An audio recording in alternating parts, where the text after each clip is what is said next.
कृष्णा कृष्णा कृष्णा हरे हरे हरे राम राम राम हरे हरे हरे कृष्णा कृष्णा कृष्णा हरे हरे हरे राम राम हरे हरे हरे कृष्णा कृष्णा कृष्णा हरे हरे हरे राम राम हरे हरे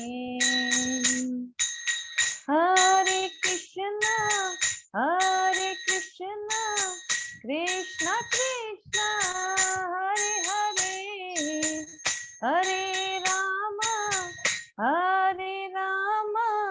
राम राम हरे हरे हरे कृष्णा कृष्णा कृष्णा हरे हरे हरे राम राम राम हरे हरे हरे कृष्णा कृष्णा हरे हरे हरे राम राम हरे हरे जय जय प्रभुपाद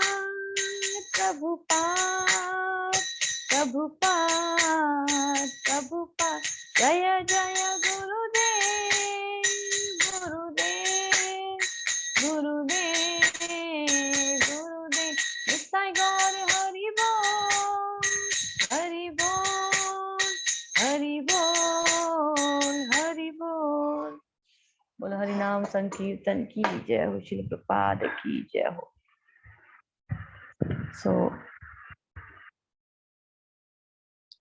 आज की कक्षा में हम लोग बहुत वैसे तो ये जनरल टॉपिक भी कह सकते हैं इसको, लेकिन मोस्टली जो रिलेटेड है ये यूथ से रिलेटेड टॉपिक है। एक सेकंड रुकिए।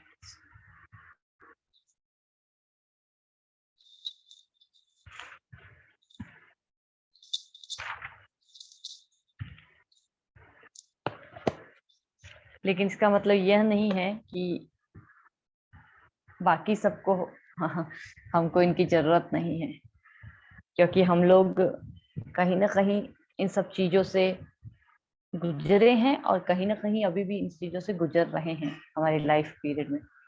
तो इसको देखते हुए हम थोड़ा सा आज इस टॉपिक पे बहुत 3D का मतलब क्या है। यहाँ पे हम जब कहते हैं कि हमें कृष्णा कॉन्शियसनेस या फिर हमें कोई चीज, मान लीजिए कोई भी चीज है, उसमें आगे बढ़ना है, तो हमें 3 चीजों की जरूरत पड़ती है: डिस्क्रिमिनेशन, डिटर्मिनेशन और डिसिप्लिन। तो पहला है डिस्क्रिमिनेशन।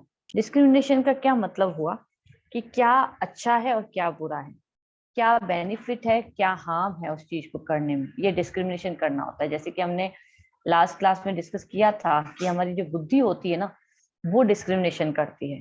तो क्या अच्छा है क्या बुरा है, किससे नुकसान होगा किससे नफा होगा, ये सब चीजें हमारी बुद्धि बताती है ना। अगर हमारे एक हाथ में चॉकलेट है मान लीजिए और दूसरे हाथ में 1000 का नोट है, तो छोटा बच्चा होगा ना तो वो तो चॉकलेट की तरफ पहले अट्रैक्ट होगा, लेकिन कोई समझदार व्यक्ति होगा, बड़ा व्यक्ति होगा, तो वो क्या करेगा, 1000 का नोट लेना चाहेगा। तो यह चीज है डिस्क्रिमिनेशन। छोटे बच्चे को नहीं पता चलता है ना। तो देवता जो होते हैं वो हर चीज को करने से पहले सोचते हैं, है ना। लेकिन हम लोग जो होते हैं, हम लोग भी और हमसे भी पहले छोटे बच्चे की बात कर रहे थे जैसे हम, तो अब उसको चॉकलेट दिखी, उसने ये नहीं सोचा कि ये 1000 रुपीज से और ज्यादा काम हो सकते हैं, है ना। उसके लिए सिर्फ chocolate is the instant pleasure. Instant pleasure जिसको कहते हैं ना, वो आसुरी प्रवृत्ति होती है। Next slide. इंस्टेंट का मतलब होता है असु, और प्लेजर का मतलब होता है रमण। तो इंस्टेंट प्लेजर का मतलब होता है असुर, है ना, असुर, असु और र, असुर।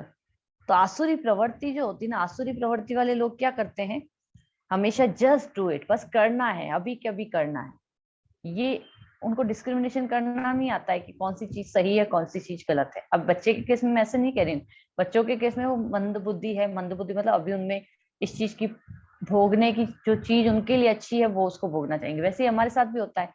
हमारे साथ क्या होता है कि हम लोग भी अभी अभी मिल जाए, जैसे कि कहा जाता है ना, जब ये कहा जाता है कि हरे कृष्ण महामंत्र का जप करो या कोई अच्छा काम करना होता है, तो आपको अभी क्या करना होता है, वो विष लगता है, बाद में वो आपको अमृत लगता है। लेकिन जो चीज अभी अमृत लगती है वो बाद में विष होती है हमारे लिए। लेकिन जो आसुरी प्रवृत्ति वाले लोग होते हैं वो क्या करते हैं, उनको अभी के अभी चाहिए, और वो भी अभी के अभी उसमें प्लेजर ढूंढते हैं, खुशी ढूंढते हैं। बाद में क्या होगा देखा जाएगा, अभी नहीं, अभी अभी क्या चाहिए वो देखना है हमको। तो ठीक है ना। तो आगे चलिए। लुक बिफोर यू लीव, इसका क्या मतलब है कि जो व्यक्ति समझदार होता है वो क्या करता है, झुकने से पहले या कूदने से पहले देखेगा, सोचेगा। मान लीजिए कि आप रोड पर चलते हैं, तो पहले देखते हैं फिर चलते हैं, या पहले चलते हैं फिर देखते हैं, है ना। पहले चलेंगे, मान लीजिए कि आगे जाके एक टैंक है, उसमें आप गिर जाएंगे, आप देखेंगे नहीं तो, है ना। तो पहले देखना पड़ता है, क्रॉस करने से पहले भी पहले देखना पड़ता है फिर चलना पड़ता है। तो लुक बिफोर यू लीप, ये बहुत इंपॉर्टेंट चीज है। इस पे एक स्टोरी सुनाऊंगी। नेक्स्ट स्लाइड है। एक बार एक हमारी स्कूल की इसमें ही है, उसमें से मैंने उठाई है ये स्टोरी। तो जैसे कि मान लीजिए एक बार एक फॉक्स थी, तो उसको बहुत प्यास लग रही थी, और प्यास लग रही थी, इधर उधर बहुत ढूंढा, उसको नहीं मिला। एक कुआं था, कुएं में जाके उसको पानी दिखा। अब उस वक्त उसको ऐसा लग रहा था कि बस मुझे पानी पीना है। पानी पीने की मतलब इतना ज्यादा वो तलब हो रही थी कि वो कुएं में कूद गई। कुएं में कूद गई, उसने पानी तो पी लिया। अब वो सोचे कि अब मैं निकलूंगी कैसे। पहले तो उसने आइडिया नहीं लगाया कि मैं निकल जाऊंगी, उसको लगा भाई वही वाले चीज होगी ना कि अभी के अभी प्लेजर चाहिए, वो वाली बात हो गई। तो अब कूद तो गई, अब निकले कैसे। अब सोचने लगी क्या करूं क्या करूं। इतने में वहां से एक बकरी गुजर रही थी, तो बकरी को भी प्यास लग रही थी। उसने जैसे ही कुएं में देखा, तो देखा कि ये फॉक्स अंदर बैठी है। तो उसने इशारा किया कि भाई क्या कर रही हो, तो बोला कि अरे मैं तो बहुत एंजॉय कर रही हूँ, पानी बहुत ठंडा है, बहुत मजा आ रहा है, गर्मी है बाहर, तो ऐसे ऐसे उसको बहुत पागल बनाया। तो ये जब कहा तो कही तुम भी आ जाओ, तुम भी आ जाओ, अपन दोनों साथ में यहाँ पे मस्ती करेंगे। तो वो कूद गई बिना सोचे समझे बकरी उसके अंदर। तो गोट जैसे ही कूदी उसके अंदर, तो इसने फॉक्स ने क्या किया, उसके ऊपर करके और खुद बाहर निकल गई। तो वो बकरी सोचने लगी अरे ये क्या, तुम बाहर क्यों चली गई। बोला कि क्योंकि मुझे बाहर आना था।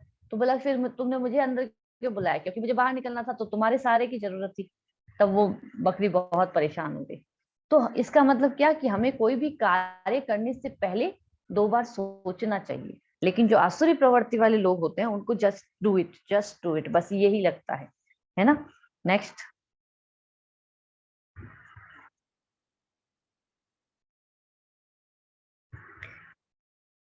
मान लीजिए कि जैसे कि आपने ये तो हम सब घर में करते ही हैं।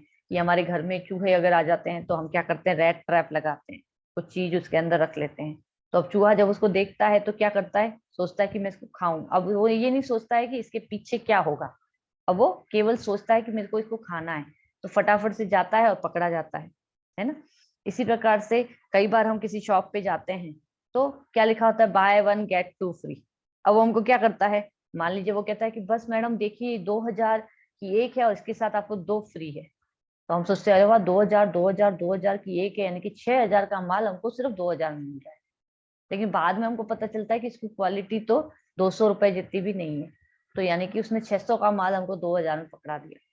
तो ये जो चीज है, यह माया के ट्रैप्स होते हैं जो कि हमको भी बहुत ज्यादा आकर्षित करते हैं, है ना।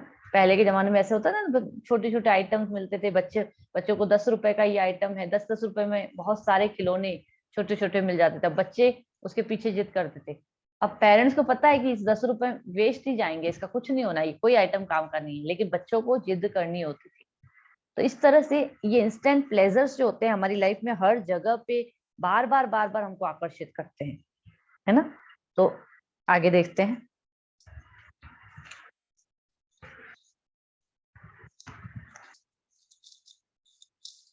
मटेरियल एनर्जी जो होती है एंटर करती है स्लोली। एक बार, ये स्टोरी है, बहुत अच्छी स्टोरी है ये, कि एक बार एक टेंट टेंट बना हुआ था, उसमें उसका मालिक बैठा था, कैमल को बाहर बिठा रखा था।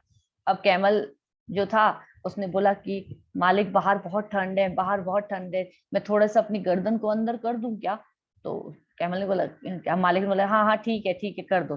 थोड़ी देर के बाद बोला कि मालिक है ना, बहुत ठंड है बहुत ठंड है, मैं अपना आगे वाला पाँव अंदर कर दूं क्या। तो उसने बोला हाँ हाँ हाँ कर दो कर दो कर दो।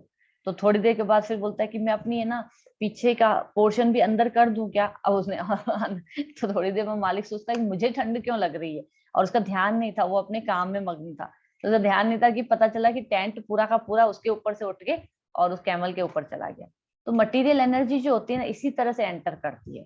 पहले वो आपको कहती है कि आप चलो चलो चलो अपन ऐसे करते हैं, चलो ये काम 1 मिनट के लिए, 1 मिनट के लिए कर लोगे तो क्या फर्क पड़ जाएगा।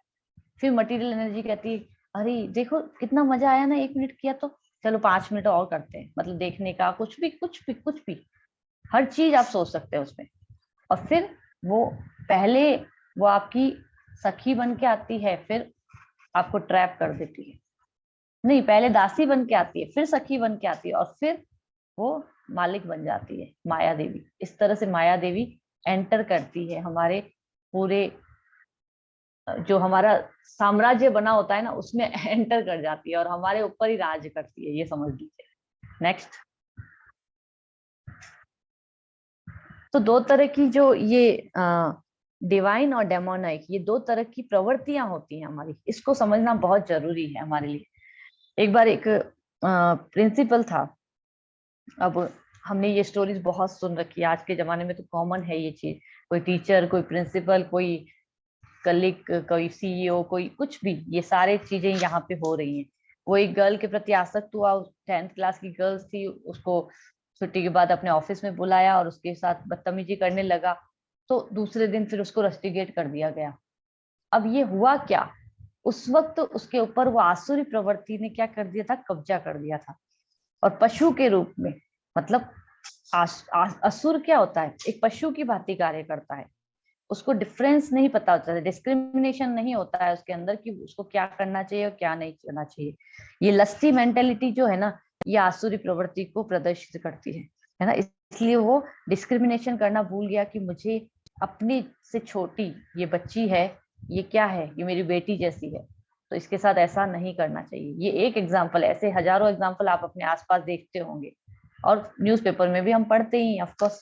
तो इस तरह से ये डिफरेंस करना, डिवाइन और डेमोनिक क्या होता है। डिवाइन कौन होता है, देवीय गुण कौन से होते हैं, जो गॉड्स के लॉ को फॉलो करते हैं, भगवान के द्वारा बनाए गए नियम है इस प्रकृति में। इवन भगवान के द्वारा क्यों, हमारी सरकार के द्वारा बनाए गए नियम भी हैं। सरकार के द्वारा क्या नियम बनाए जाते हैं, मान लो कि हरी बत्ती पे ही जाना है, लाल बत्ती पे नहीं जाना है, तो आप फॉलो नहीं करोगे क्या उसको, और फॉलो करोगे उसको। तो उसी प्रकार से भगवान के द्वारा भी कुछ नियम बनाए जाते हैं, उनको वो फॉलो करता है, जो देवीय प्रवृत्ति होते हैं। कई बार है ना, हम भागवतम और इसमें पढ़ते हैं ना कई ऐसे, तो असुर लोग कहते हैं कि ये विष्णु है ना, ये विष्णु हमेशा ही ये देवताओं की साइड लेता है।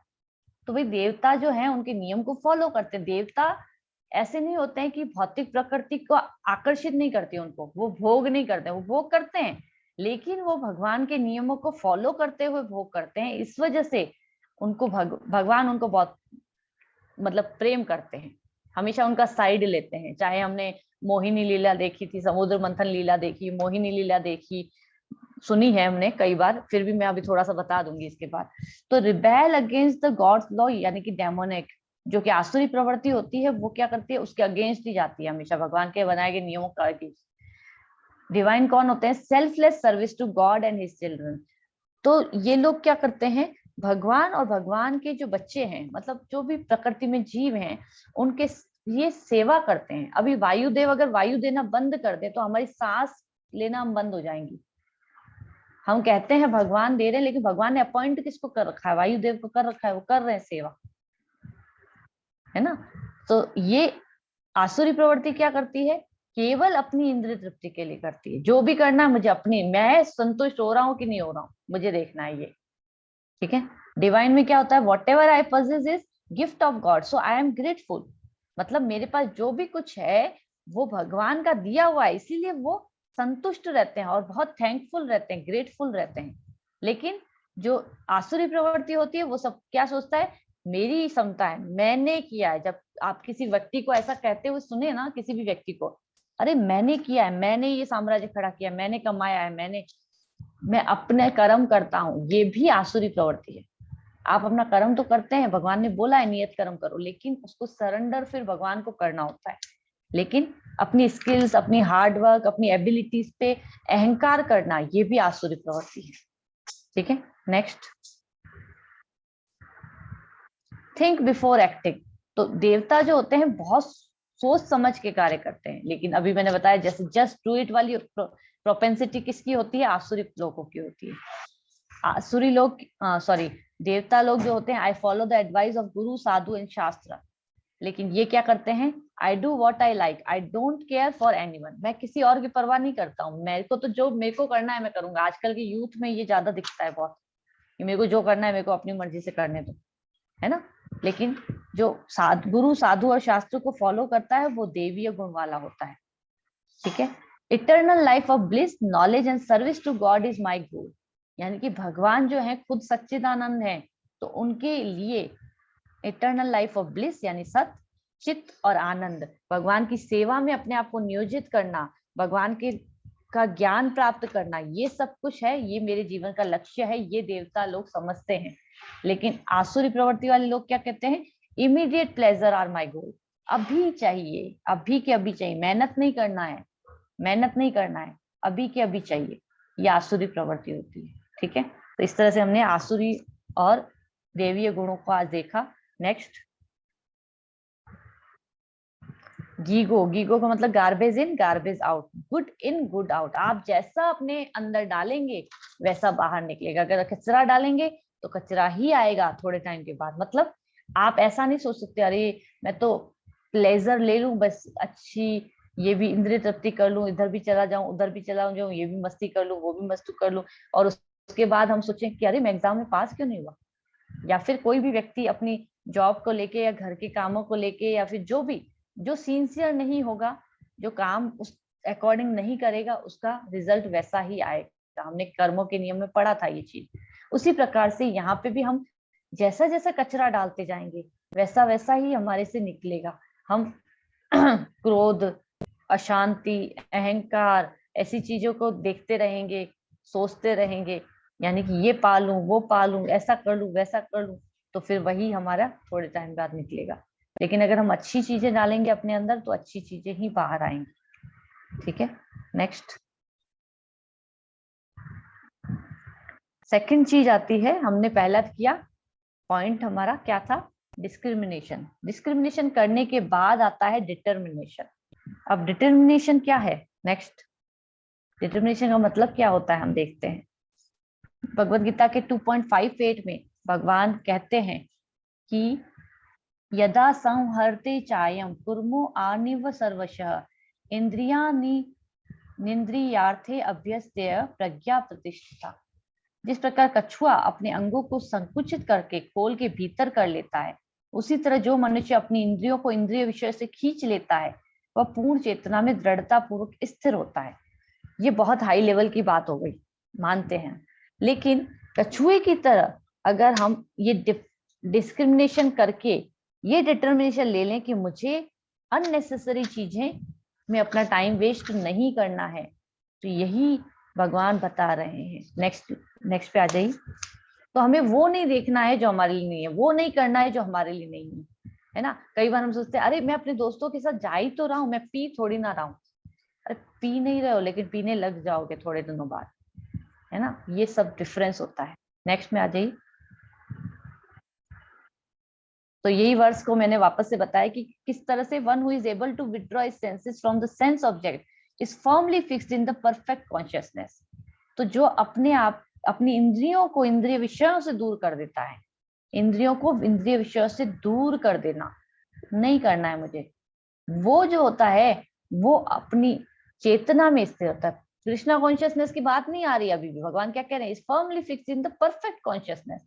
यही सही चेतना है कि हम अपने आप को इस तरह से इंद्रिय विषय जो हमारे चारों तरफ होता है ना, ये भोग लूं, ये देख लूं, इसको छू लूं, ये कर लूं, वो कर लूं, ये खा लूं, ये सब चीजें जो होती हैं, इससे अपने आप को दूर कर देना। हम जो लोग भगवत गीता क्लासेस में आते हैं, 3rd चैप्टर में हमने पढ़ा था कि अपने आप को इंद्रिय विषयों से दूर करना, ये भगवान बताते हैं। तो ये भी 2nd चैप्टर का ही है वैसे, और 3rd चैप्टर में भी इसको भगवान ने बहुत डिटेल में बताया है। नेक्स्ट,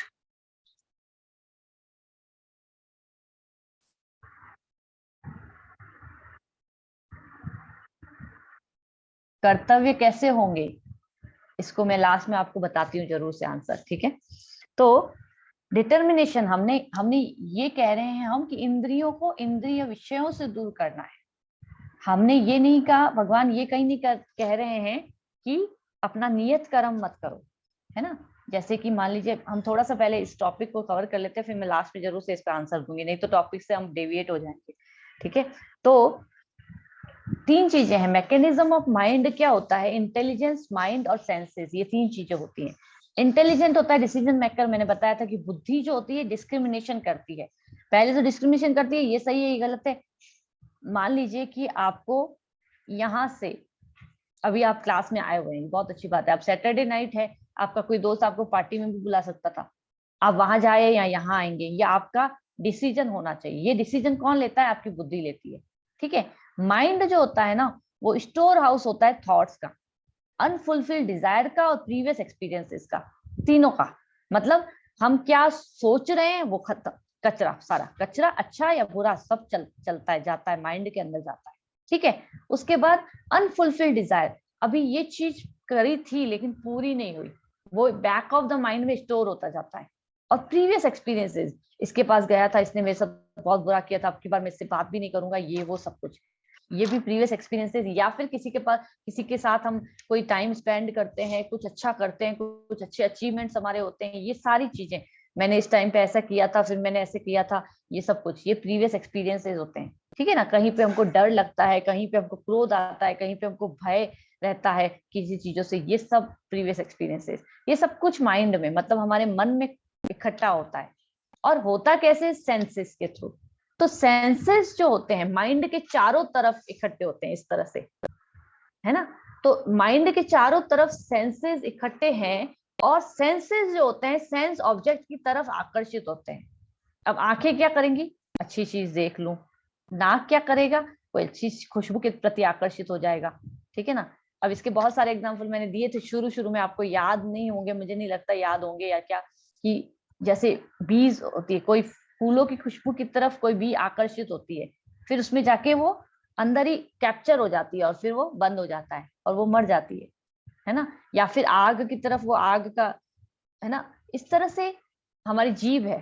अब जीवा को क्या चाहिए? अच्छा खाना। तो जैसे ही खुशबू आएगी नाक को, अरे वाह इतना अच्छा खाना बन रहा है। अभी मान लीजिए डायबिटिक पर्सन है और अच्छा खाना, शुगर वाला, हो गया खराब। फिर कानों के थ्रू हम अच्छा संगीत सुनते हैं या कुछ भी सुनते हैं, है ना, वो सब कुछ। और स्किन के थ्रू टच, ये हमको एक्सपीरियंस होता है। तो इस तरह से ये इंद्रिय विषयों की तरफ आकर्षित होता है, और फिर हमको मन जो है, जैसे ही इंद्रियां इंद्रिय विषयों की तरफ आकर्षित होती हैं, और मन जो है उसकी तरफ चलने लगता है। क्यों? क्योंकि मन को तो यही चाहिए कि जो जस्ट डू इट वाली प्रोपेंसिटी होती है ना, वो मन बहुत जल्दी कराता है, जब तक अगर बुद्धि उसके ऊपर हावी नहीं है। तो अगर बुद्धि डिसीजन नहीं ले पाती ना, नहीं नहीं नहीं ये नहीं करेंगे अपन, तो तब तक मन क्या करता है? मन उसी तरफ आकर्षित होता है जो कि बहुत आसानी से काम होने वाला होता है, या फिर इंस्टेंट प्लेजर जो होता है उसकी तरफ, अभी अभी मिल रहा है ना यार, बाद का बाद में देखेंगे। इस तरह से मन क्या करता है? ये मन करता है। लेकिन इंटेलिजेंस क्या कहती है? नहीं नहीं नहीं, अभी अगर हमने ये किया तो हमारा टाइम खराब होगा, हमारी पढ़ाई खराब होगी, इस तरह से बहुत सारी चीजें। ये मैं सिर्फ स्टूडेंट्स के हिसाब से बता रही हूँ एग्जाम्पल, बाकी बहुत सारे हो सकते हैं, आप अपने अपनी लाइफ में देख सकते हैं। तो हम कहीं पे भी जाते हैं तो हमारी इंद्रियां जो है इंद्रिय विषयों की तरफ आकर्षित होती है। इंद्रिय विषयों से जैसे ही इंद्रियां आकर्षित होती है, मन और हावी हो जाता है, अरे वाह मुझे भी चाहिए। या फिर कई बार ऐसा भी होता है कि मन आपको ले जाता है, जैसे कि रसगुल्ला खाने की इच्छा है, मन में इच्छा आई रसगुल्ला खाना है, तो मन ले गया दुकान पे, वहां पे आपने वाह कितनी अच्छी खुशबू आ रही है, फिर आपने लिया और आपने खाया। ये ये आपका मन ने करवाया आपको। लेकिन बुद्धि ने डिस्क्रिमिनेट अगर कर लिया कि नहीं नहीं आप खाओगे, आपको डायबिटीज है और आप परेशानी में चले जाओगे, तो फिर हम सही तरह से बच जाते हैं। इसी प्रकार से फेसबुक देखना, व्हाट्सएप पे सारा दिन चैट करना, बाहर जाके अननेसेसरी गॉसिप में पड़ना, ये फैमिली मैन या फिर स्टूडेंट्स, ये सबके लिए लागू होती है चीजें, है ना, सबके लिए लागू होती हैं। अननेसेसरी शॉपिंग करते रहना। आप मान लीजिए कि हमारे पास हमारी इनकम ही 50 है, अब 50 में से हमको हर महीने शॉपिंग करनी है, हमको हर 6 महीने में नया मोबाइल चाहिए। एक बार अभी कुछ टाइम पहले मैंने नया मोबाइल लिया और मैं गई थी, मेरे ख्याल से मैं 7 या 8 साल के बाद गई थी उस शॉप पे मोबाइल लेने के लिए। मैं एक एग्जाम्पल बता रही। तो जब मैंने उनको भैया को बोला कि ठीक है भैया दिखा दीजिए कोई ठीक ठाक सा, मुझे तो ज्यादा जरूरत पड़ती नहीं है, मैं तो इस तरह से मैं बता रही थी उनको अपनी रिक्वायरमेंट।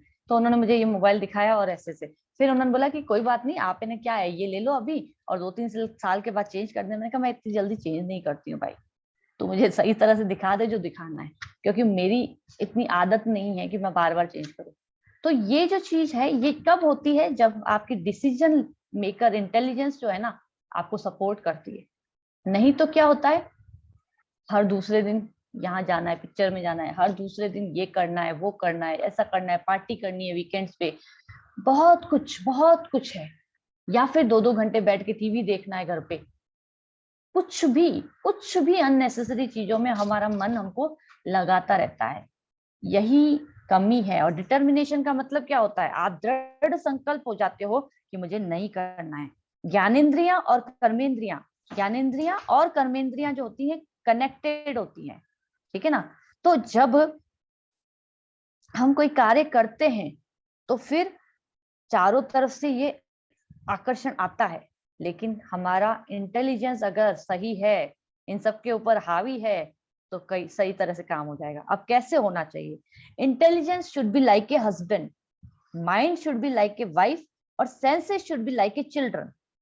अब ये क्या हुआ, इसका मतलब ऐसे है कि जैसे किसी परिवार में जब हस्बैंड जो होता है ना वो पावरफुल होता है, तो जो वाइफ और बच्चे होंगे ना वो भी संस्कारी होंगे। यदि हस्बैंड वीक होगा, यानी कि मान लीजिए कि हस्बैंड ऐसा है कि भाई रात को 10 बजे आता है, 12 बजे आता है, ड्रिंक करके आता है, मूवीज में जाता है, तो वाइफ क्या करेगी, वाइफ आएगी तो एक तो उसको उल्टा सीधा बोलेगी, वो तो ठीक है एक बात है, लेकिन वाइफ भी अपनी मर्जी चलाएगी कि अभी ये करता रहता है तो मैं क्यों नहीं करूं, तो फिर अभी चलो मेरे को शॉपिंग कराओ, शॉपिंग कराओ, ऐसे लेके दो, वो लेके दो, वो लेके दो, फिर इसके कारण झगड़े। और फिर बच्चे जब ये देखते हैं तो बच्चे भी उस तरह से करते हैं।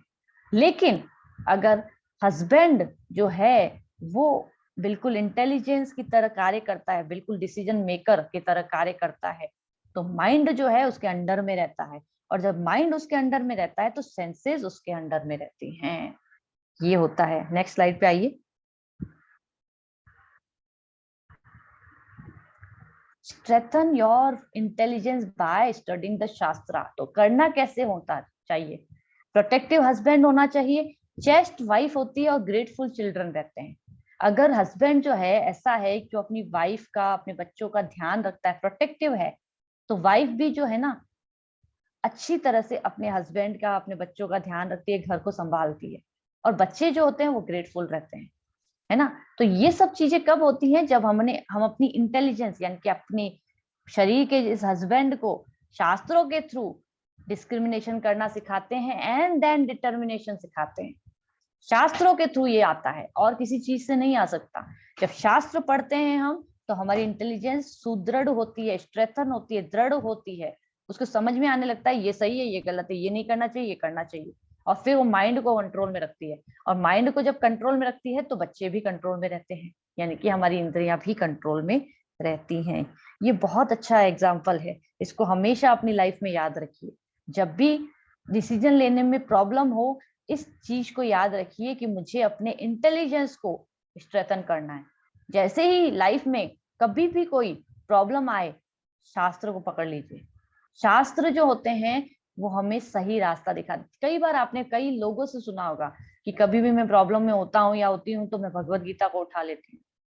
क्यों? भगवत गीता में आंसर्स मिलते हैं। ये ऐसे ही नहीं बोला जाता है, शास्त्र हमको आंसर देते हैं। अगर लेकिन इससे भी अच्छा क्या होता है, इससे भी अच्छा वो होता है जब हम भगवत गीता को रोज पढ़ रहे हैं।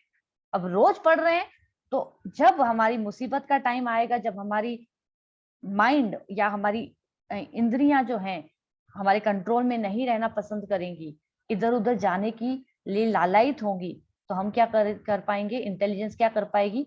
इंटेलिजेंस जो है शास्त्रों का सहारा लेगी और फिर उस पर कंट्रोल करेगी। ये एक फैमिली की तरह हो जाता है। फिर आप पूरे तरह से सिक्योर रहते हो जब आपकी इंटेलिजेंस जो होती है माइंड के ऊपर होती है। इंटेलिजेंस को कभी भी माइंड के नीचे, माइंड के अंडर में नहीं होना चाहिए। जैसे कि एक हस्बैंड को कभी भी वाइफ के अंडर में नहीं होना चाहिए, प्रोटेक्टिव हस्बैंड होना चाहिए, है ना, इस तरह से। ठीक है, नेक्स्ट। ये थोड़ा सा हटके है लेकिन ये चीज मुझे, सॉरी ये क्या हो गया, हाँ ये थोड़ा सा हटके है इस टॉपिक से, लेकिन ये चीज मुझे बहुत अच्छी लगी थी इसलिए मैं बता रही हूँ कि जैसे कि हम नए साल पे रिजोल्यूशन लेते हैं ना, कई बार तो रिजोल्यूशन लेते हैं तो अभी करेंगे करेंगे करेंगे वाला मामला होता है। लेकिन जो लो क्लास मैन होता है वो क्या करता है? Doesn't start by thinking about obstacle. अभी मान लीजिए कि किसी का वेट बहुत बढ़ गया है, अभी उसको वेट कम करना है। अभी क्या करना है कि भाई रोज जाना पड़ेगा, दौड़ना पड़ेगा। तो जिसकी स्ट्रेंथ यानी कि डिटर्मिनेशन अच्छा नहीं है वो क्या करेगा? स्टार्ट ही नहीं करेगा। क्यों? इतनी मुसीबत, रोज जाना पड़ेगा। मीडियम क्लास होगा वो क्या करेगा? Start but face difficulty and stop. तो वो क्या करेगा? स्टार्ट तो कर देगा लेकिन कुछ दिन जाएगा, 5 दिन, एक हफ्ता, अरे यार बहुत परेशानी, मेरे से नहीं होता है, छोड़ो। और जो हाई क्लास मैन होता है जिसका डिटर्मिनेशन बहुत दृढ़ होता है वो क्या करता है? In spite of many difficulties never stop. अब ये तो वेट लॉस का एग्जाम्पल मतलब मैं तो वेट कम करना है उसके लिए करा मैंने, लेकिन दूसरे कई एग्जाम्पल हो सकते हैं हमारी लाइफ में। हमें पढ़ाई करनी है, हमें अपने आप को किसी बुरी आदत से छुड़ाना है, ये सब चीजों के लिए हमको इस चीज का ये एग्जाम्पल जो है हमारी लाइफ में बहुत काम आ सकता है। हमें समझना पड़ेगा कि कितनी भी डिफिकल्टीज हो लेकिन हम स्टॉप नहीं करते हैं, हम अपने डिटर्मिनेशन पे अड़े रहते हैं, हम दृढ़ रहते हैं, तो ये एक बहुत अच्छी बात हो जाती है। नेक्स्ट। तो इसके लिए ये उपदेशामृत में है बताया गया, उत्साह, धैर्य और निश्चय, ये 3 चीजें आपके पास होनी चाहिए। उत्साह का मतलब होता है कि अपने आप को बार बार इंपावर करते रहना कि नहीं तुझे करना है, तुझे करना है, करना है ना। बहुत ज्यादा टाइम तक अगर ये नहीं रहा तो फिर हम बहुत ढीले पड़ जाते हैं। धैर्य है केवल तो फिर क्या होगा? हाँ भाई छोड़ो ना यार, कौन करे। तो टेंडेंसी क्या हो जाती है हमारी? लेजीनेस और लेथार्जी, हम आलसी हो जाते हैं। फिर हो जाएगा, अपना आप ही होता रहेगा। धैर्य, भगवान जब चाहेंगे, कई बार ये वाला एग्जाम्पल है ना, इस पे बहुत सूट करता है कि भगवान जब चाहेंगे तब बुलाएंगे हमको तो अपने द्वार। तो हम कभी किसी को कहते हैं ना वृंदावन चलिए, क्लास में आइए, तो कहते हैं भगवान जब चाहेंगे तब बुलाएंगे। अरे आना तो आपको है, भगवान भगवान के ऊपर दोष क्यों दे रहे हो? खाना जब हम खाते हैं तब तो हम भगवान के ऊपर नहीं कहते भगवान जब चाहेंगे तब खिलाएंगे, लेकिन इस केस में हम जल्दी से भगवान के ऊपर चले जाते हैं। तो धैर्य यहाँ नहीं रखना है, यहाँ पे उत्साह चाहिए। धैर्य कहाँ चाहिए? कि मैंने अपना पूरा प्रयास किया है, अब जो रिजल्ट आना होगा वो आएगा, ये धैर्य होता है। और अगर आपके पास उत्साह और धैर्य दोनों है लेकिन निश्चय नहीं है तो फिर भी हम अटक जाते हैं। तो पहले स्थिति होती है आई वॉन्ट डू इट, मैं नहीं करूंगा, फिर कहते हैं हम नहीं कर सकते। लेकिन अगर हम उत्साह धैर्य के साथ निश्चय को भी जोड़ देते हैं तो हम कहते हैं I want to do it, मैं करना चाहता हूं और मैं करूंगा। इस तरह से होता है। तो ये डिटर्मिनेशन होता है। इसको डिटर्मिनेशन को हमको कैसे अपनी लाइफ में उत्साह धैर्य और निश्चय को लेके चलाना है ये हमको समझना पड़ेगा। ठीक है, नेक्स्ट। तो ये कैसे आता है? भगवान भगवद गीता के 2.41 में बताते हैं, व्यवसायित्मिका बुद्धि एके है कुरु नंदन बहुशाखा हनंत चाव बुद्धयो व्यवसायी नाम जो इस मार्ग पर चलते हैं वे प्रयोजन में दृढ़ रहते हैं और उनका लक्ष्य भी एक होता है। हे कुरुनंदन, जो दृढ़ प्रतिज्ञा नहीं है उनकी बुद्धि अनेक शाखाओं में विभक्त होती है। अब इसको एग्जाम्पल के थ्रू आप समझ सकते हैं।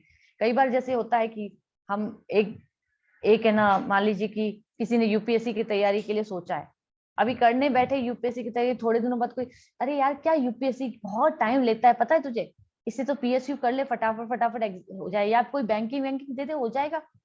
फिर तीसरा कोई आएगा, कोई और चीज बोलेगा, अरे छोड़ ये सब कुछ, पढ़ाई वढ़ाई छोड़, प्राइवेट जॉब कर ले या बिजनेस खोल ले अपना, हो जाएगा।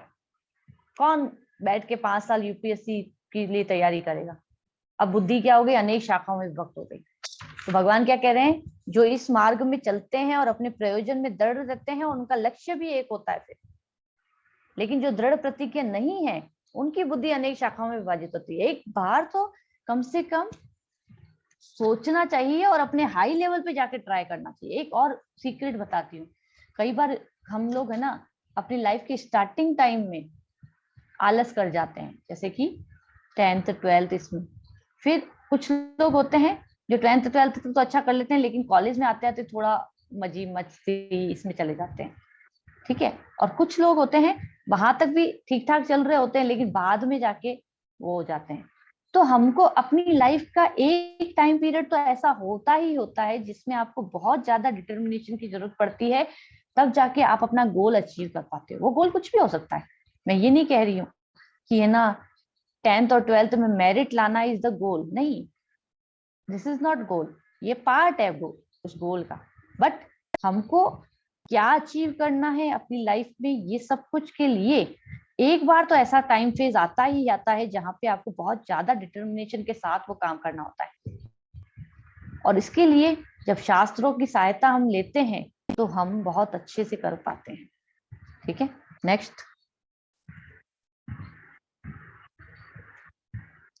ये भी एक श्लोक है।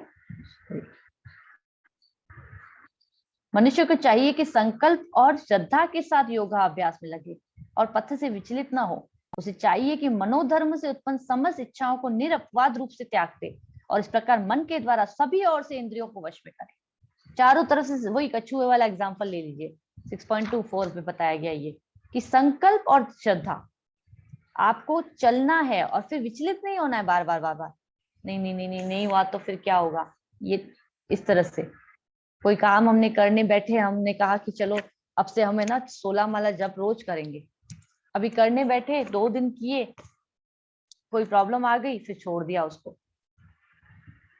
ये नहीं। हमको क्या करना चाहिए, चारों तरफ से प्रयास, अपना 100% प्रयास देना चाहिए और बार बार पथ से विचलित नहीं। ठीक है यार, क्या फर्क पड़ता है, जब भगवान जाएंगे तब कराएंगे, इस चीज पे कभी मत जाइए, कभी भी नहीं चाहिए। और मनोधर्म से उत्पन्न समस्त इच्छाओं को निरपवाद रूप से त्याग दे।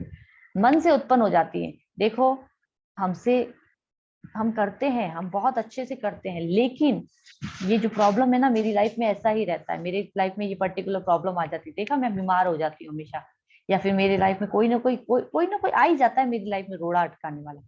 और इस तरह से हम क्या करते हैं, क्लासेस में आना बंद कर देते हैं, चैंटिंग करना बंद कर देते हैं, अपनी स्टडीज पे ध्यान देना बंद कर देते हैं।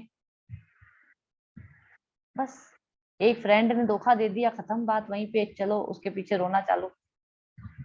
नहीं, संकल्प और श्रद्धा के साथ योगा अभ्यास में लगना है और विचलित नहीं होना है। मन के द्वारा सभी ओर से इंद्रियों को वश में करो। मन के द्वारा कैसे करेंगे, जब इंटेलिजेंस काम करेगी, वही वाली चीज जो अभी बताई थी हमने। इंटेलिजेंस जब आपकी दृढ़ होगी, सुदृढ़ होगी, तो मन आपका वश में होगा और फिर वो इंद्रियों को भी वश में करेगा। वो घोड़े है ना इधर उधर नहीं भागेंगे, फिर ये इंद्रियों के घोड़े इधर उधर नहीं भागेंगे।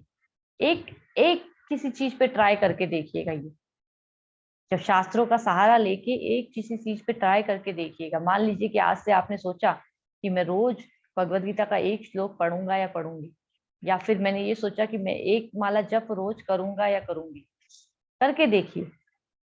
मन भटकाता है अगर इंटेलिजेंस के थ्रू उसको नहीं किया गया, लेकिन जब इंटेलिजेंस ने बोल दिया भैया एक माला कोई बड़ा टाइम नहीं लेती है, 10 मिनट लेती है और मैं करूंगा जरूर से, अब उसको 10 बातें और याद आएंगी, देख देख ये काम, अरे व्हाट्सएप पे मैसेज करना था, अरे मेरे फ्रेंड को फोन करना था, अरे ये काम बाकी था, अरे घर में खाना बनाना है, अरे सब कुछ आ जाता है दिमाग में।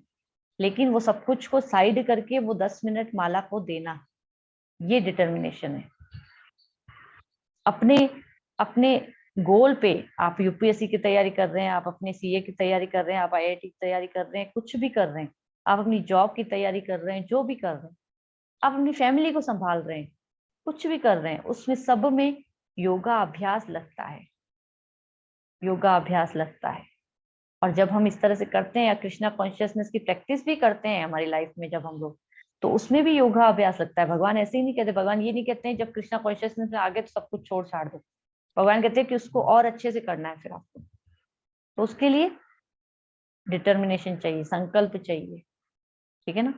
नेक्स्ट,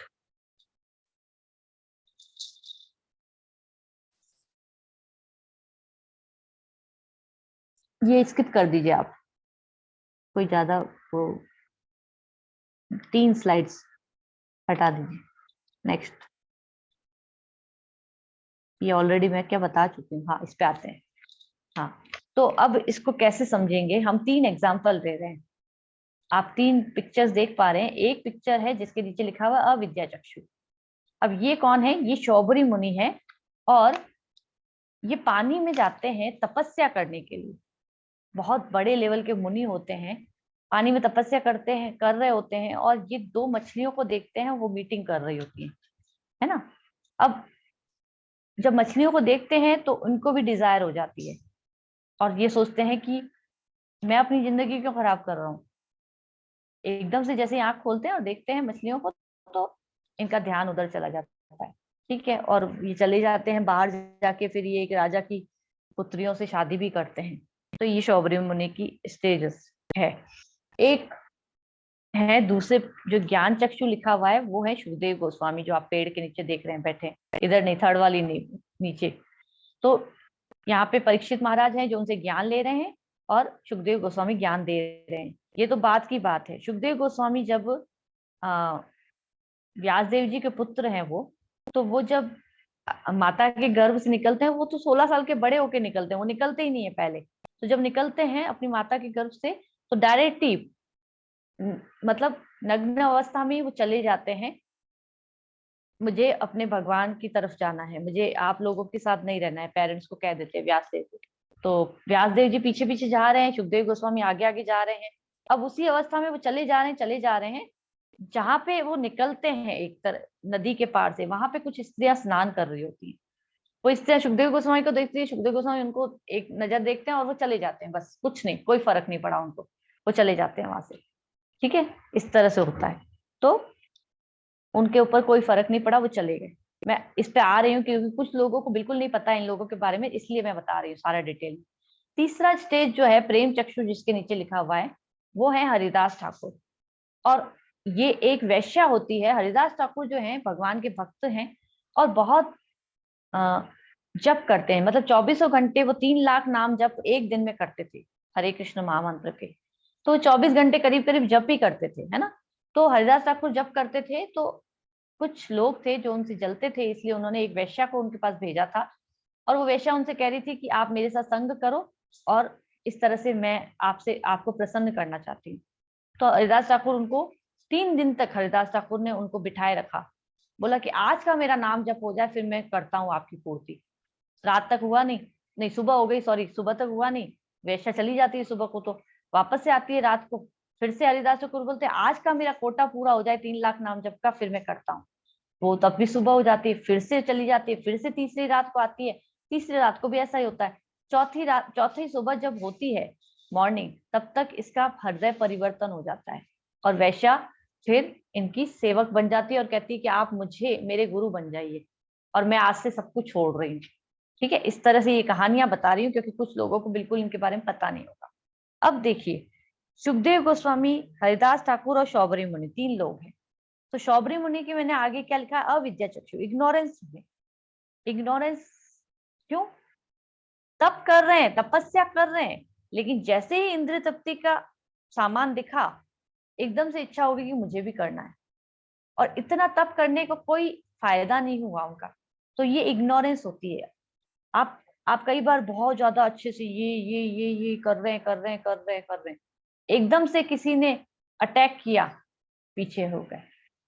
अटैक हुआ, माया का अटैक तो होता ही है, सबके ऊपर होता है, हमारे ऊपर भी होता है। तो जैसे ही अटैक हुआ, हम तो पीछे हो ही जाते हैं। खैर हमारे केस में हम अपनी, मैं यहाँ पे अपनी अपन सब लोगों की बात नहीं करूंगी, क्योंकि हम लोग तो वैसे ही थोड़ी थोड़ी बात पे ही फिसल जाते हैं, तो हम लोग तो कहाँ ही इनसे कंपैरिजन कर सकते। लेकिन एक बात बता रही हूँ कि अविद्या चक्षु हैं, तो इन्होंने क्या किया था, फिर मंदाता किंग की 50 रानियां, 50 बेटियां थी, उनसे सबसे शादी करी थी, 50 रानियां बनी। और बाद में जाके बहुत समय के बाद जब इन्होंने भोग कर लिया था उनके साथ, फिर इनको याद आया था कि अरे मैंने क्या किया, ये मैं तो तपस्या करने के लिए जल में गया था, इसीलिए गया था क्योंकि मुझे भगवान को प्राप्त करना था, और मैंने ये सब कुछ कर लिया। मतलब बहुत समय, बहुत सालों सालों के बाद उनको ये चीज याद आई थी, लेकिन तब तक सब कुछ हो चुका था। सुखदेव गोस्वामी के केस में क्या था, वो आत्मा के लेवल पे स्थित थे, तो वो स्त्रियों को भी आत्मा के लेवल पे देख रहे थे, खुद को भी आत्मा के लेवल पे देख लेते। तो वस्त्र हो ना हो उनको कोई फर्क नहीं पड़ रहा था, इसलिए उनको कोई फर्क नहीं पड़ा। तो ज्ञान के चक्षु से वो सुदृढ़ थे, दृढ़ थे मतलब, ठीक है ना। तो इस तरह से उन्होंने मैन और वुमेन में कोई डिफरेंस नहीं रखा, और उनको कोई वास्तव में उनको कोई फर्क नहीं पड़ा। लेकिन बाद में जाके वो भगवान की जब वाणी सुनते हैं, व्यास देव जी उनको एक कथा सुनाते हैं, एक कहानी सुनाते हैं और एक श्लोक सुनाते हैं भागवतम का, तब उनको लगता है कि अरे कृष्ण यानी कि भगवान यानी निराकार नहीं है, साकार रूप है। और इस तरह से वो भगवान के भक्त बन जाते हैं, और बाद में सुखदेव गोस्वामी ही परीक्षित महाराज को भागवतम सुनाते हैं। तो पूरी भागवतम आप जो सुनते हैं ना, वो सुखदेव गोस्वामी के द्वारा बोली गई है, ठीक है। तो ये ज्ञान चक्षु थे उनके, उस समय की बात है। प्रेम चक्षु क्या होता है? प्रेम चक्षु होता है कि इतना ज्यादा भगवान के नामों के रस में डूबे रहना, दृढ़ संकल्प रहना कि किसी और चीज पे ध्यान ही नहीं जा रहा है। अभी सामने इंद्रिय भोग का सामान पड़ा है, भाई भोग लो मुझे, लेकिन फिर भी बोल रहे होल्ड करो, अभी नहीं, टाइम नहीं, अभी होल्ड करो, टाइम नहीं है। ये कर लिया ना जिसने, सबसे ज्यादा वॉरियर। एक बार एक गौरांग प्रभु अपनी उसमें बता रहे थे कि जब भी आपके सामने, गौरांग प्रभु या गौर गोपाल प्रभु आई थिंक सो, कि आपके सामने कोई चीज आती है इंद्रिय तृप्ति की, इंद्रिय तृप्ति की, या कोई भी ऐसी चीज जो आपको डिस्ट्रैक्ट करती है, आपने कहा कि थोड़ी देर होल्ड करो यार, अभी नहीं। इवन क्रोध भी आता है ना, तो भी हमको कहना चाहिए अभी होल्ड करो यार, बाद में बात करेंगे। तो जब ऐसा हम कर लेते हैं तो हमारे क्या, हम बच जाते हैं उस चीज से। हरिदास ठाकुर अपने आप को पूरी तरह से डिटर्मिनेशन के साथ भगवान के नामों के जप में डुबोए हुए थे। सामने इंद्रिय तृप्ति का सामान पड़ा है, लेकिन नहीं जाना, और उसको भी पागल बना रहे थे। उसको क्यों पागल बना रहे थे? क्योंकि हरिनाम सुनेगी तो प्योर हो जाएगी, नहीं तो चाहते तो पहले ही दिन भगा सकते थे। लेकिन इवन भक्त ऐसा भी नहीं होता है, भक्त रिस्क भी लेता है, लेकिन उनको पता होता है कितना रिस्क लेना है। तो इस तरह से ये जो चीज है, इससे हमको समझना चाहिए। शास्त्रों का मैंने क्या बताया आपको, शास्त्रों को जब सुनते हैं तो स्ट्रेंथन होता है माइंड, सॉरी इंटेलिजेंस। तो इंटेलिजेंस को करने के लिए, दृढ़ करने के लिए हमको इस तरह से शास्त्रों के एग्जाम्पल देखने चाहिए कि भक्तिमय सेवा जो होती है, भगवान के नामों का जप करना, भगवान के नामों को सुनना, या फिर भगवान के बारे में सुनना शास्त्रों से, ये सब कुछ हमको स्ट्रेंथन करता है, हमको दृढ़ करता है, हमको डिटर्मिनेशन में आगे बढ़ाता है, ठीक है। नेक्स्ट, आई थिंक टाइम है ना हमारे पास, ठीक है थोड़ा सा मैं फास्ट चलती हूँ। तो डिसिप्लिन तीसरी चीज होती है। अब आपको डिस्क्रिमिनेशन पता चल गया, डिटर्मिनेशन आपने सोच लिया करेंगे भैया, लेकिन उसके लिए डिसिप्लिन बहुत जरूरी है, ठीक है। तो practice of training your mind, अभी बुद्धि बोल रही है करना है, माइंड ने सोच लिया करना है, लेकिन करेगा कैसे? तो उसके लिए ट्रेनिंग देनी पड़ेगी, mind and body, so that you control your action and obeys the rule. ये होता है डिसिप्लिन, ठीक है। नेक्स्ट, तो पहली चीज क्या है, one thing at A time. One thing at A time मतलब कई लोग मल्टीटास्किंग बनने की कोशिश करते हैं। मैं कल परसों ही अपनी क्लास में बताया, मैं मल्टीटास्किंग नहीं हूँ बहुत ज्यादा, एक दो तीन इतने काम बस, मतलब अपने पूरी दिन में, ऐसा नहीं है। कोई लोग 10-10 काम एक साथ करने का प्रयास करते हैं, उससे मोबाइल भी चला रहे हैं, ये भी कर रहे हैं, वो भी कर रहे हैं, वो भी कर रहे हैं, वो भी कर रहे हैं, सब काम कर रहे हैं। One thing at A time जब हम करते हैं तो हम फोकस होके करते हैं। तो एक बार दो दोस्त थे, जब वो हिल स्टेशन पे गए तो एक दोस्त बोला, अरे यार पता है तेरे को अपने एग्जाम है 1 हफ्ते बाद और तू मुझे हिल स्टेशन पे ले आया। उसको वहां पे चिंता हो रही थी एग्जाम्स की। अब जब वो घूम फिर के आ गए, उसने कहा अभी तो एंजॉय कर, चल बाद में देखते हैं। अब वो घूम फिर के आ गए, जब वो पढ़ने लगा दूसरा वाला दोस्त, तो पहला वाला बोलता है कि अरे यार अभी एग्जाम है अपना, कल कैसे करेंगे। अभी देखो जब वहां घूम रहा था तब तो बोला कि चल घूम ले अभी चुपचाप से, और यहाँ पे आके अरे यार एग्जाम है अब क्या करेंगे। तो ये जो चीज है, माइंड को हम फोकस नहीं कर पाते, हमको क्या करना चाहिए क्या नहीं करना चाहिए, कब करना चाहिए, कब कौन सी चीज इंपॉर्टेंट है, हम बह जाते हैं। कई बार एग्जाम्स होते हैं और हम लोग क्या करने बैठ जाते हैं, हम मोबाइल लेके बैठ जाते हैं। अभी गए 2 घंटे मोबाइल में, पता है एग्जाम था, अरे यार क्या करूं अब क्या करूं अब क्या करूं अब क्या करूं, ऐसे चलता रहता है। ये नहीं करना चाहिए, one thing at A time, discipline पहला रूल है ये। नेक्स्ट, रेगुलेटेड लाइफ स्टाइल, दूसरा है रेगुलेटेड लाइफ स्टाइल होनी चाहिए। ठीक है, अब इसमें एक कहानी सुनाती हूँ आप लोग। एक बार एक बंदर था, तो ये कहानी मैं बहुत बार सुनाती हूँ। वो एकादशी पर व्रत रखना चाहता था। तो उसने, बाकी सब दोस्तों ने देखा, अरे ये बंदर व्रत रखेगा एकादशी का, चलो चलो इसको तोड़ाते हैं, अपन तो रख नहीं पाएंगे फिर इसको कैसे रखने देंगे। तो कहते हैं कि तू क्या करेगा, तू व्रत रखेगा मतलब तू कल पूरा दिन नहीं खाएगा। बोला हाँ हाँ नहीं खाऊंगा, परसों खा लूंगा। अरे भाई कैसे होगा, अगर तू नहीं खाएगा तो, है ना, तुझे भूख नहीं लगेगी। बोला नहीं नहीं नहीं लगेगी। देख भूख लग सकती है, एक काम कर, तू थोड़ा सा फ्रूट है ना, कुछ फ्रूट्स वगैरह अपने पास रख ले। वो बोलता है अच्छा रखूं क्या, अच्छा ठीक है रख लेता हूँ। फिर रख, वो सोचने लगता है, उठाने लगता है फ्रूट्स वगैरह। फिर थोड़ी देर बाद दूसरा आके बोलता है, अरे ऐसे नहीं करते हैं, देख तू फ्रूट रखेगा तो सही, लेकिन अगर तू इतना थक गया कि तेरे हाथों में ताकत ही नहीं रही कि तू फ्रूट्स को काट सके, तो फिर क्या करेगा। तो फिर बोलता है कि अच्छा ऐसा हो सकता है क्या। बोला हाँ ऐसा होगा, तू कमजोर हो जाएगा यार, तू खाना नहीं खाएगा, कैसे काम चलेगा खाने के बिना। बोला अच्छा ऐसा है क्या, बाय द वे कल एकादशी है, कोई रखना चाहे तो ट्राई कर सकता है। तो उसके बाद कहता अच्छा ऐसा, ठीक है फिर क्या करूं। बोले एक काम कर, पेड़ पे चढ़ जा, ये फ्रूट अपने साथ रख, एक फ्रूट अपने मुंह में डाल के रख ले, देख ऐसे रख ले अपने मुंह में डाल के, जैसे ही भूख लगे, जब तक भूख नहीं लगे तब तक मत खाना, जैसे ही भूख लगे खा लेना। अब आप सोच सकते हैं कोई मुंह के अंदर फ्रूट रख के कैसे व्रत रख सकता है। ये है रेगुलेटेड लाइफ स्टाइल का एक, है ना, तोड़ने वाला एग्जाम्पल है। तो हम कई बार सोचते हैं हम ऐसे करेंगे हम ऐसे करेंगे हम ऐसे, नहीं। तो हमको एक चीज को सोचना है, उसको रेगुलेट करना है और अपनी लाइफ में बनाना है। जैसे कि मैंने आपको एक एग्जांपल दिया कि आप सोचें कि मैं मान लो शास्त्रों को पढ़ना, अभी हम शास्त्रों के ऊपर बार बार आ रहे हैं आज, तो मैं एक भगवद गीता का श्लोक रोज पढ़ूंगा या पढ़ूंगी, पढ़ लिया, ये रेगुलेट हो गया आपकी लाइफ में, एक हिस्सा बन गया आपकी लाइफ का। इससे हम बहुत बच जाएंगे, बहुत ज्यादा बचेंगे हम। नेक्स्ट। सॉरी आज मेरा गला थोड़ा सा, अब आप ये एक बड़े बड़े एग्जाम्पल देख लीजिए, है ना, सचिन तेंदुलकर हैं, पीएम मोदी हैं, ये सब हैं।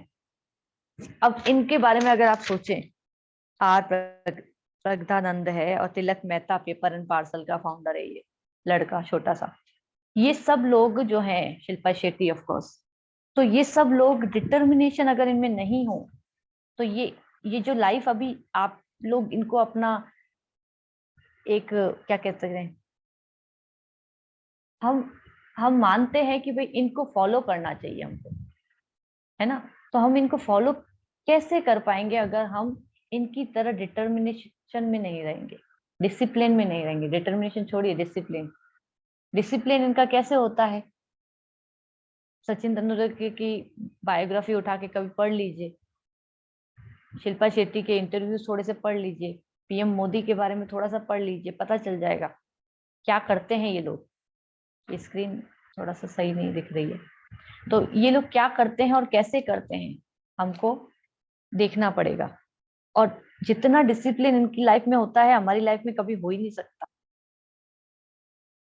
ऐसा ऐसा बॉडी बनाए रखने के लिए उनको कम खाना होता है, टाइम से उठना होता है, रोज एक्सरसाइज करनी होती है, अननेसेसरी किसी भी चीज से अपने आप को बचाना होता है।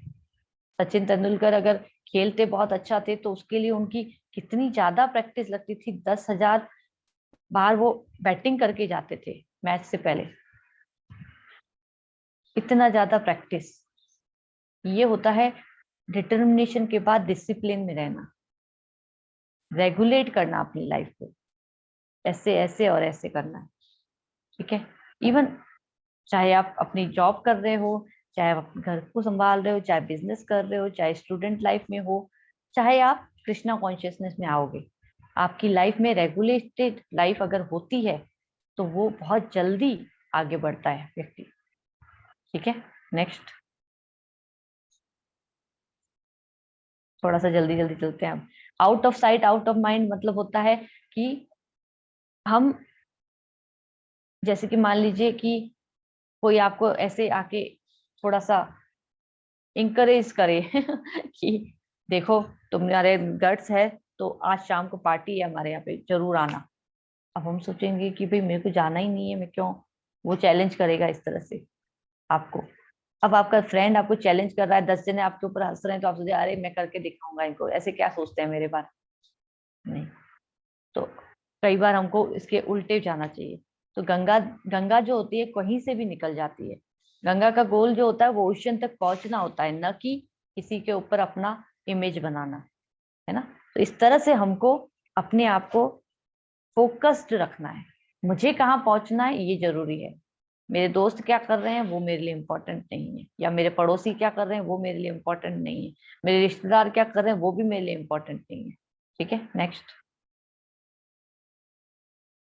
दो एग्जाम्पल हैं, अर्जुन और एकलव्य। दोनों के केस में हमने देखा है अर्जुन जो थे वो इतने अच्छे धनुष बाण चलाते थे, लेकिन उसके बावजूद भी एक बार उनको ये पता चला कि भाई रात को हम खाना खाते हैं, अगर अंधेरे में खाना खा सकते हैं तो फिर रात को मैं धनुष विद्या का प्रैक्टिस क्यों नहीं कर सकता।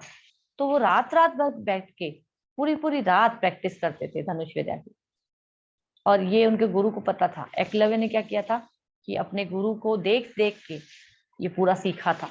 वो अलग बात है कि उसके पीछे उसकी मेंटेलिटी गलत थी, शास्त्रों में ये बताया जाता है, बट लेकिन फिर भी एक एग्जाम्पल के तौर पे हमने देखा जाए तो एकलव्य ने भी बहुत डिटर्मिनेशन दिखाया था, रेगुलेट किया था अपनी लाइफ को। नेक्स्ट।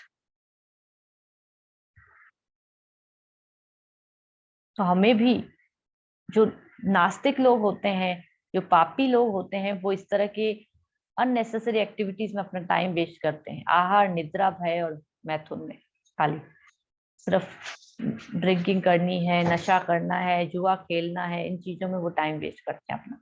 वो नास्तिक होते हैं। जो आस्तिक होते हैं वो देवी देवताओं में और अच्छी एक्टिविटी में लगे रहते हैं, अपने परिवार के साथ त्योहार मनाना, ये सब कुछ करते हैं। लेकिन जो भक्त होता है वो जो शास्त्रों में भगवान के द्वारा बताया गया है वो करता है, उसको कहते हैं अकर्म, अकर्म बोलते हैं उसको। वो स्पिरिचुअल एक्टिविटीज को करता है।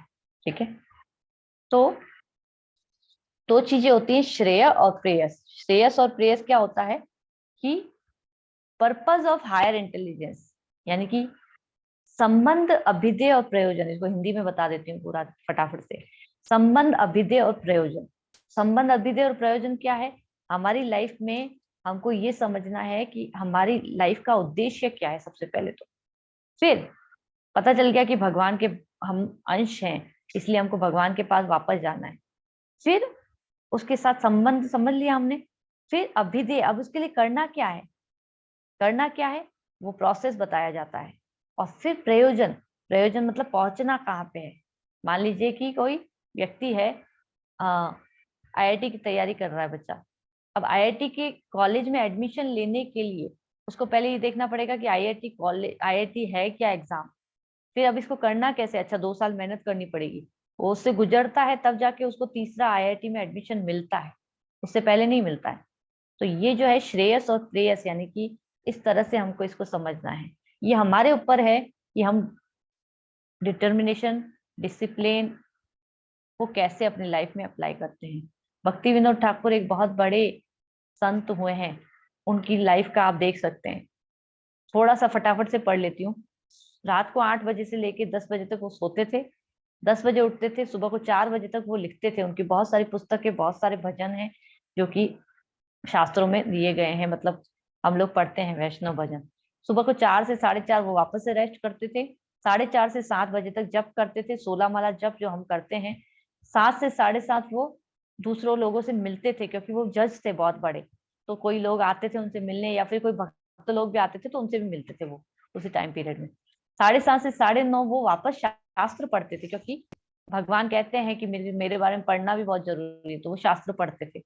फिर 9:30 से 10 बजे तक वो स्नान करना, प्रसादम लेना, ये सब कुछ लेते थे। और प्रसाद में क्या लेते थे? आधा आधा किलो दूध, फ्रूट्स और 2 चपाती, बस ये। फिर 10 से 1 बजे तक कोर्ट जाते थे, ड्यूटी होती थी 3 घंटे की करके। फिर वापस आते थे, 1 घंटा घर पे आते थे। फिर वापस 2 से 5 ड्यूटी पे जाते थे।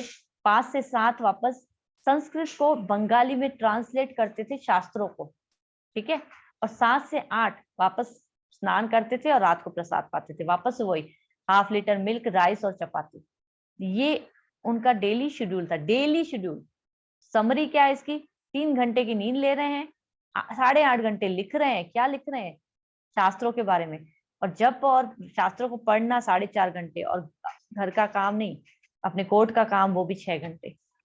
इस तरह से उनका पूरा रूटीन था। ये तो एक एग्जाम्पल दिया है मैंने। इसके अलावा बहुत सारे एग्जाम्पल्स ऐसे अपनी लाइफ में, अपने आसपास में किसी अपने फेवरेट प्लेयर, फेवरेट स्टार, उनको देख सकते हैं। उनको देखिए, इनको नहीं कर पाते हैं हम, ऐसे तो इतने बड़े लेवल के हम हैं नहीं। चलो उनको देख के आप सोच लीजिए कि कैसे वो करते होंगे, तो भी हमको बहुत कुछ सीखने को मिलेगा। जो हम अपना unnecessary time Facebook, WhatsApp, gossip, TV, इन सब में टाइम वेस्ट करते हैं, वो बच जाएगा हमारा।